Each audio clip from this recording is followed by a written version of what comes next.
하나님의 말씀 요한복음 21장입니다.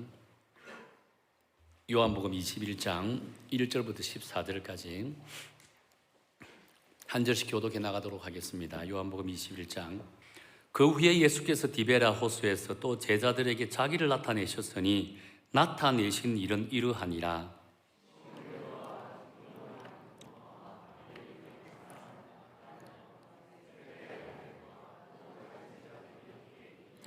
시몬 베드로가 나는 물고기 잡으러 가노라 하니 그들이 우리도 함께 가겠다 하고 나가서 배에 올랐으나 그날 밤에 아무것도 잡지 못하였더니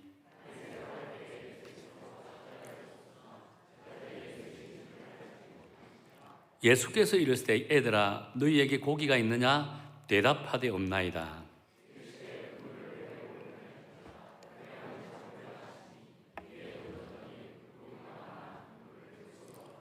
예수께서 사랑하시는 그 제자가 베드로에게 이르되 주님이시라 하니 시몬 베드로가 벗고 있다가 주님이라 하는 말을 듣고 그 돛을 들은 후에 바다로 뛰어내리더라.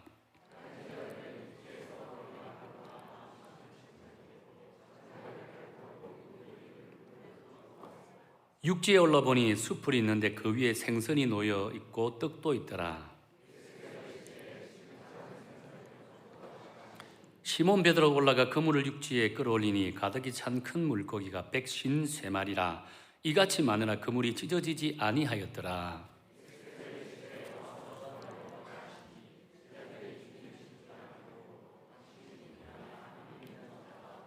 예수께서 가셔서 떡을 가져다가 그들에게 주시고 생선도 그와 같이 하시니라.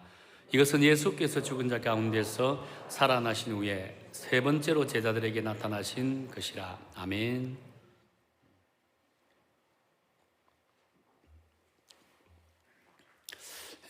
제가 부교육자 시절을 젊은 청년 사역을 참 오랫동안 했습니다. 젊은이 사역을 할 때 청년들이 종종 저에게 물어오는 질문이 하나 있습니다. 부활신앙으로 산다는 게 무엇입니까? 라고 이렇게 묻습니다. 그러면서 하는 말이 자기는 분명히 예수님의 부활을 믿는다고 합니다. 기독교의 가장 핵심적인 가치가 부활신앙이라는 사실을 알고 있다고 합니다. 그럼에도 불구하고 자신의 삶 속에 예수님의 부활이 또 부활을 체험한다는 것이 도대체 무엇인지를 잘 알지 못하겠다고 합니다.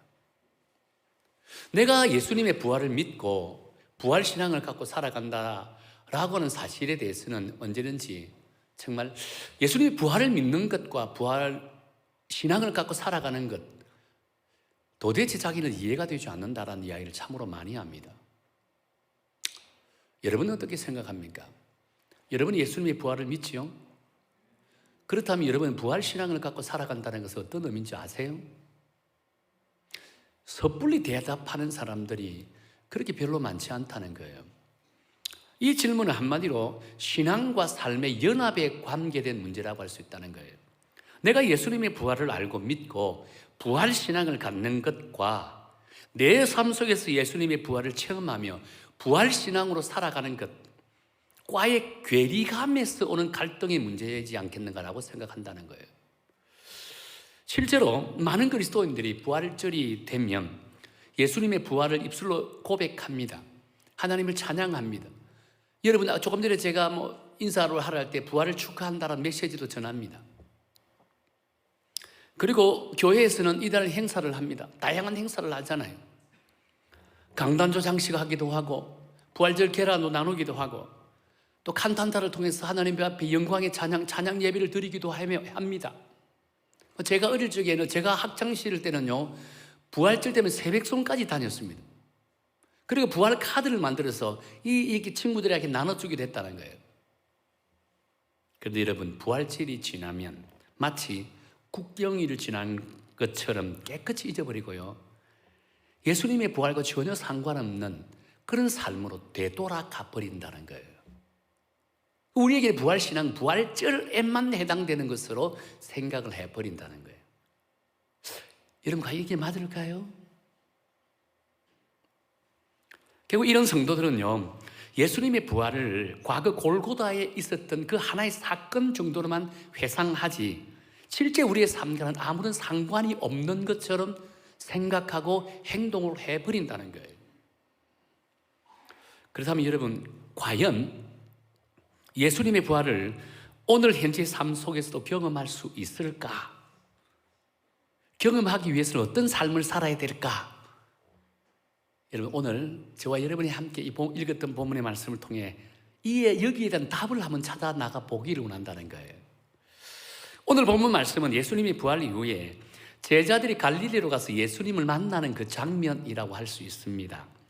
그런데 여기는 한 가지 우리 좀 의아한 의문을 가질 수 있는 게 하나 있습니다. 왜냐하면 지금 예수님이 부활을 어디에서 했죠?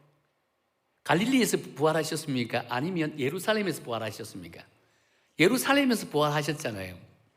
그리고 예수님이 부활하시고 나서 오늘 이 본문을 증거할 이 시점에는요, 적어도 제자들에게 한 2번 정도 나타내 보이셨다라고 했다는 겁니다. 그런데 오늘 본문에 보니까 제자들이 어디에서 예수님을 만난다고 했죠? 갈릴리에서 만난다고 했다는 겁니다. 부활을 예루살렘에 했는데 지금 갈릴리에서 예수님을 만난다고 하고 있다는 겁니다.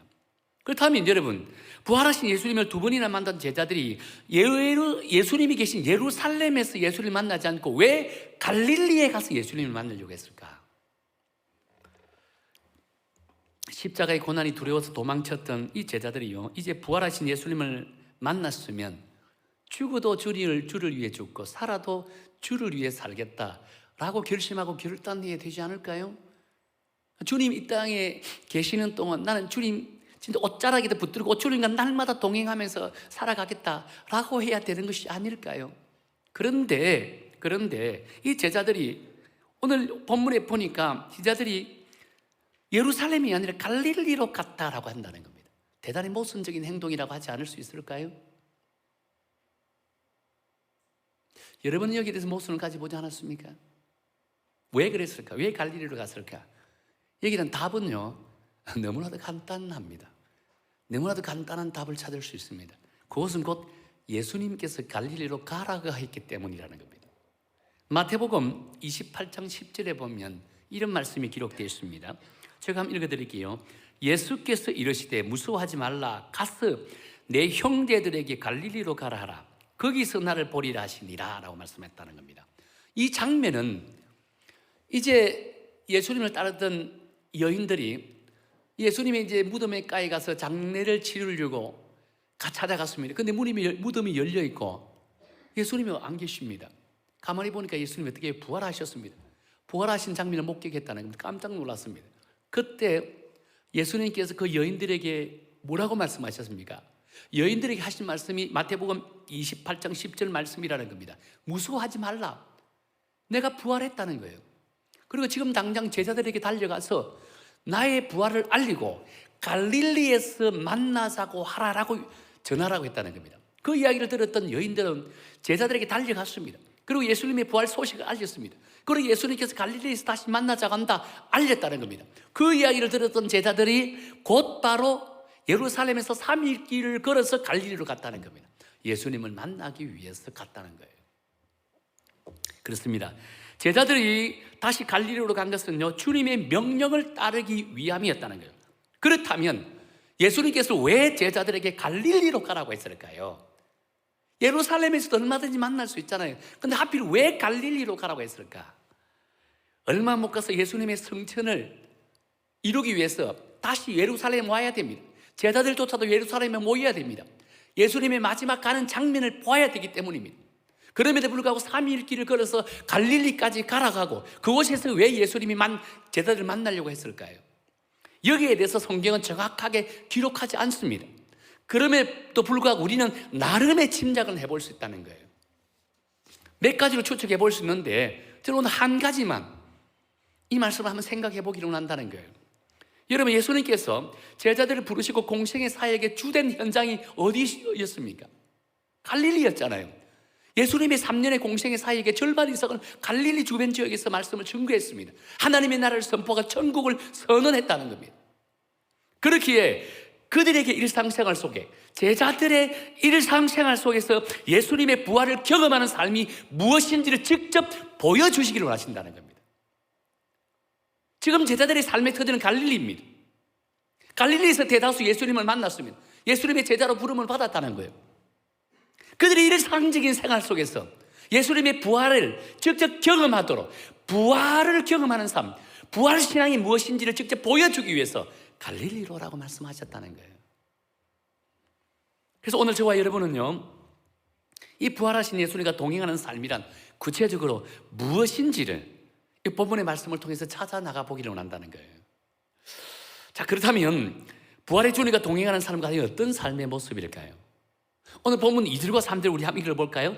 2절과 3절입니다. 시작. 시몬 베드로와 디두모라 하는 도마와 갈릴리 가나 사람 나다나엘과 세베대의 아들들과 또 다른 제자 둘이 함께 있더니 시몬 베드로가 나는 물고기 잡으러 가노라 하니 그들이 우리도 함께 가겠다 하고 나가서 배에 올랐으나 그날 밤에 아무것도 잡지 못하더니 라고 합니다.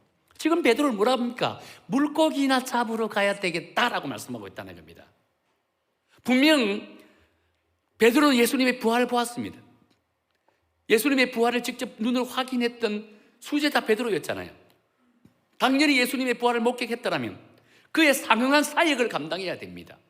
비록 예수님이 드디어 온다고 할지라도 제자로서, 사명자로서 감당해야 될 사역이 있다는 거예요. 그런데 지금 베드로는 다른 제자들과 함께 그 모든 사역을 내팽개치고 물고기나 잡으러 가야 되겠다라고 말하고 있는 거예요. 이것이 지금 예수님의 부활을 경험한 제자로서 해야 될 일이라고 할 수 있을까요? 그렇다면 지금 제자들이 주님께 대한 신앙을 저버리고 그렇다면 옛 직업으로 되돌아가는 것이라고 할 수 있을까요? 오늘 본문의 문맥을 보면 결코 그렇지는 않다라고 볼 수 있다는 겁니다. 지금 부활하신 예수님을 이 제자들은 지금 2번씩이나 만났다라고 했습니다. 들었다라고 했다는 겁니다. 그런 시간이 며칠도 지나지 않았다는 거예요. 그런데 며칠도 지나지 않은 가운데 주신 사명을 망각하고 과거의 삶으로 되돌아간다. 글쎄요, 저는 절대 그렇지는 않다라고 생각합니다. 그렇기에 단순히 고기를 잡아 생활비를 마련해 보겠다라고 하는 그런 것이기보다는 지금 당장 내 몸과 마음의 그 허전한 상태, 그 허전한 상태를 무엇이라도 해서 그 채우고 싶다는 거예요. 그래서 그냥 바닷가에 가서 그냥 호수가에 가서 물고기라도 잡아야 되겠다. 그래 내 허전한 이 마음을 달랠 수 있지 않겠는가라고 생각한다는 거예요.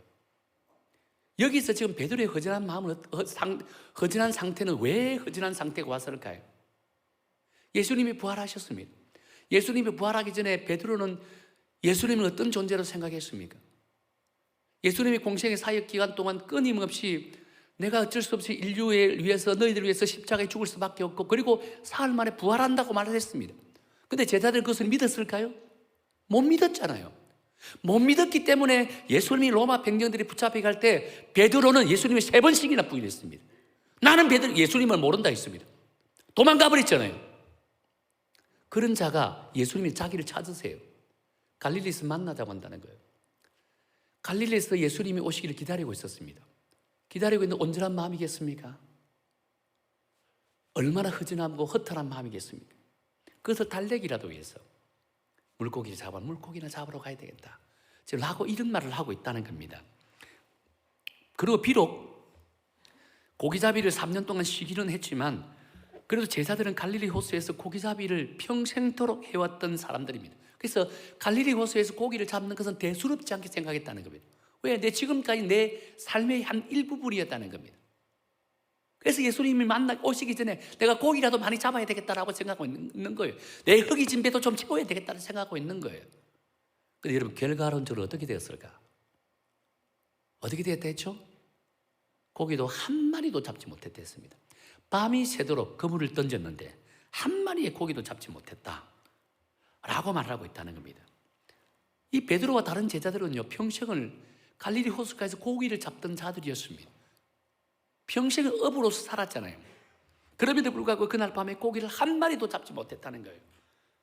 저는 이것은요, 지금 현재 제자들의 내적인 갈등, 영적인 빈곤함을 상징적으로 보여주는 그런 장면이지 않겠는가라고 생각한다는 겁니다.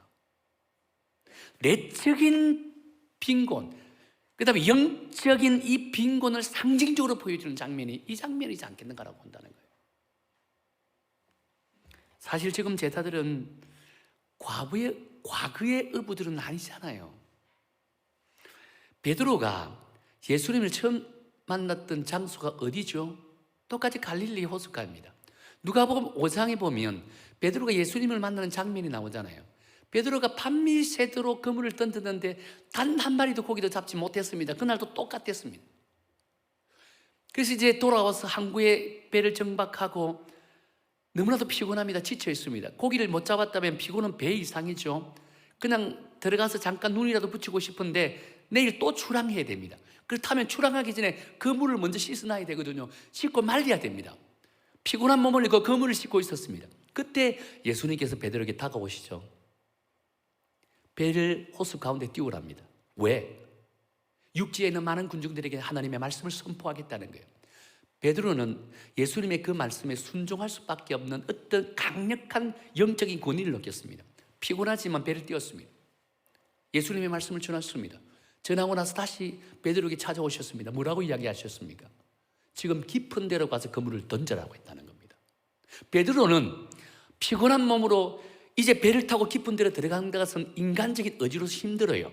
그러나 왠지 모르게 영적인 강력한 권위가 베드로의 마음을 감동시켰다는 거예요. 피곤하지만 그 예수님의 말씀에 의지하여 내가 깊은 데로 가서 그물을 던지겠습니다. 그물을 던졌습니다. 어떤 일이 벌어지죠? 지금까지 경험해보지 못한 놀라운 기적이 나타나잖아요. 자기 배에도 부족해가지고 야고보 요한을 부릅니다. 그 2배 가득 고기를 채웠다 라고 이렇게 기록하고 있다는 거예요. 예수님의 초자연적인 권능을 경험한 베드로 그냥 있을 수 없었습니다. 예수님 앞에 다가갑니다. 예수님의 무릎 앞에 물을 꿇습니다. 뭐라고 외칩니까? 주여, 나를 떠나소서, 나는 죄인입니다. 예수님의 그 초자연적인 권능을 경험하고 예수님의 말씀을 듣는 순간 내가 누구인지 정확하게 깨닫습니다. 나는 죄인임이라 나를 떠나소서라고 했잖아요. 그러자 예수님께서 베드로에게 어떤 말씀을 주게 되죠? 그것이 누가복음 5장 10절 말씀인데 뭐라고 말씀합니까? 이제 후로는 내가 사람을 취하리라. 이제 후로는 내가 사람을 취하리라. 앞으로 너는 사람을 낳는 어부가 되겠다는 거예요.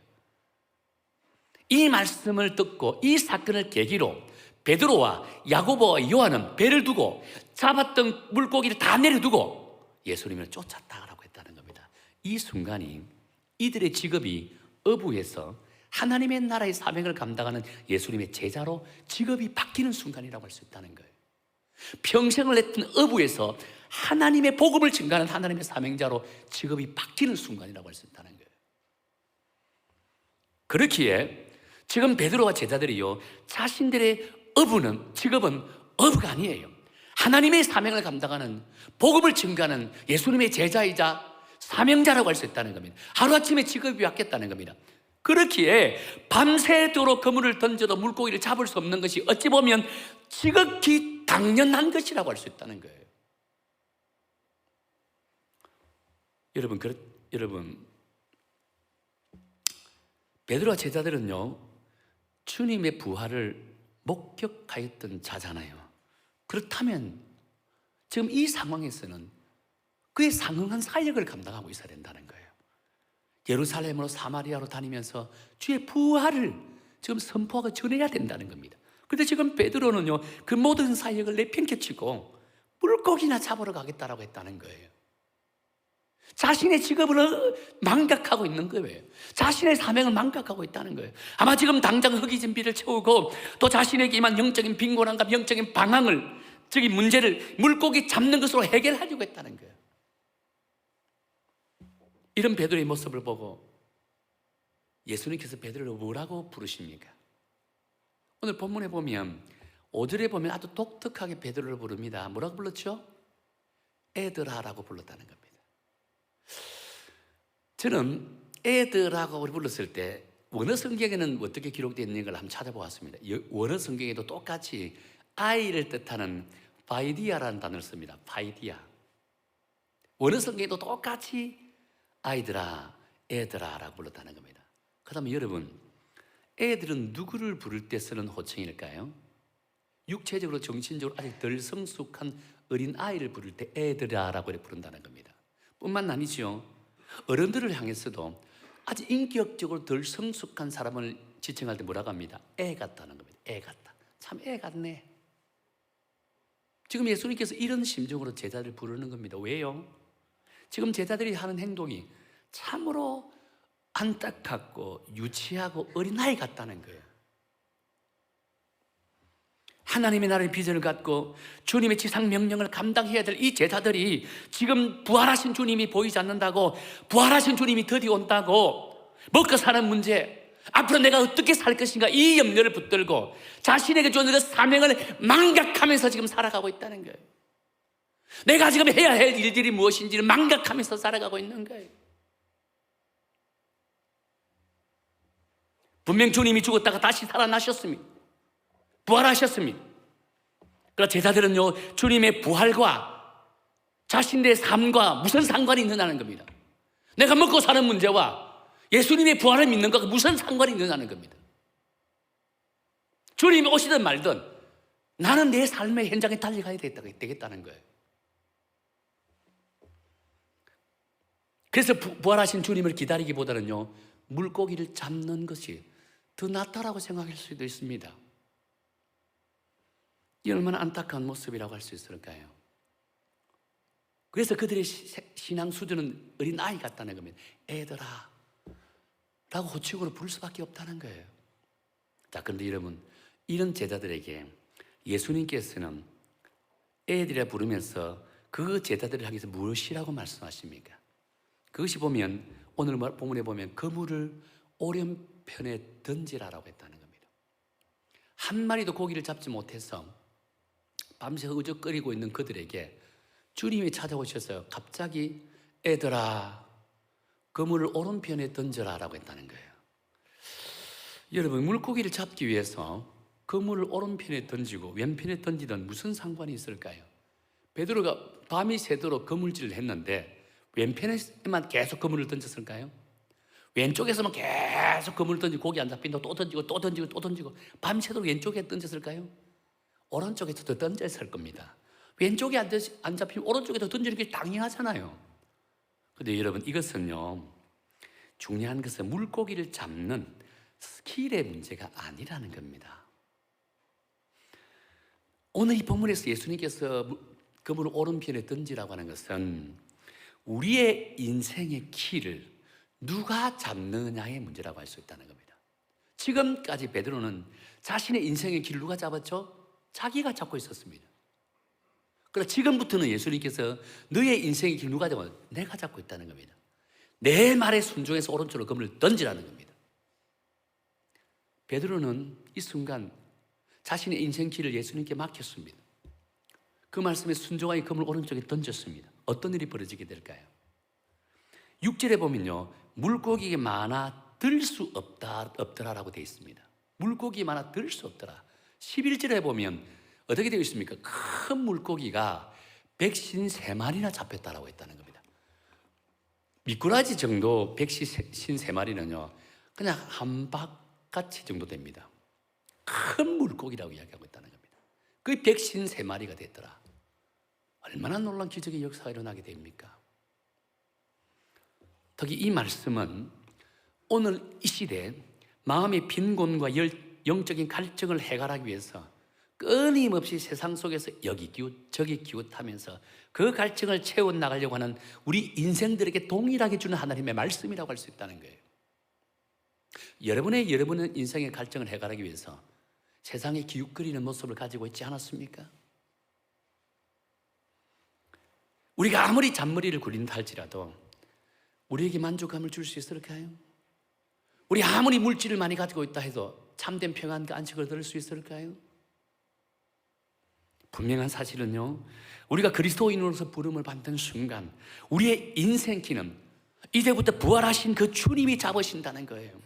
그렇게 우리는 그분의 인도하심에 순종하고 그분이 하신 말씀에 따라 순종해 살아가기를 원한다면, 그리고 하나님의 나라에 대한 비전을 갖고 우리 각자의 삶의 영역 속에 주신 사명, 각자 삶의 영역에서 하나님이 파송한 선교사적인 삶을 살아가기로 한다면, 나는 이 땅에 하나님이 파송한 선교사입니다, 내가 삶의 영역에서 선교사의 삶을 살아가겠습니다 라고 믿음의 고백을 하고 그대로 살아가기로 한다면, 하나님이 여러분의 인생길을 짊어지시고 여러분이 하는 모든 일들마다 형통의 은혜가 임하게 될 줄을 저는 믿습니다. 하나님이 그 일들을 사명을 감당하기로 한 자에게는 필요한 거 채워준다는 겁니다. 건강이 필요하면 건강 채워줍니다. 물질이 필요하면 물질 주십니다. 직장 필요할까요? 직장 주십니다.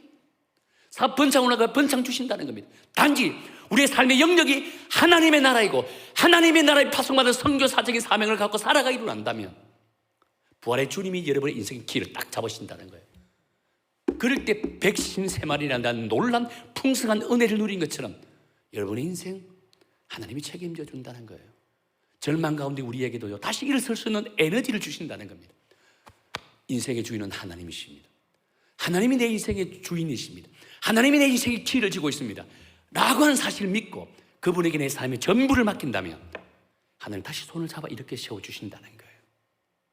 제가 설교를 준비하면서 오래전에 읽었던 책 한 권이 생각났습니다. 우리는 한국에 번역된 온 책인데요, 근간에 번역된 거는 여러분 그 희망 노트라고 하는 책을 쓴 분이 있습니다. 이름이 조니 에릭슨 타다라는 분인데요, 이분이 과거에 어떤 책을 썼냐면 A Step Further라는 책을 썼습니다. 한 걸음 덜하고 하는 책으로 번역되어 있습니다. 오래전에 나온 책인데요, 이 책은 조니 에릭슨 타다의 자신의 신앙 간증을 쓴 책입니다. 이 책이 베스트셀러가 되었습니다. 이 책을 수많은 사람들이 도전받고 용기와 희망을 얻었다는 겁니다. 그 책 내용을 보면 자신의 인생을 담아 있는데요, 이분은 대단히 유명한 장래가 촉망받는 수영 선수였습니다. 매년 한 사람씩 체육생 특기자들한테 국가에서 상을 내리는데, 이분이 최우수 여자 체육인으로 뽑힐 정도였다고 합니다.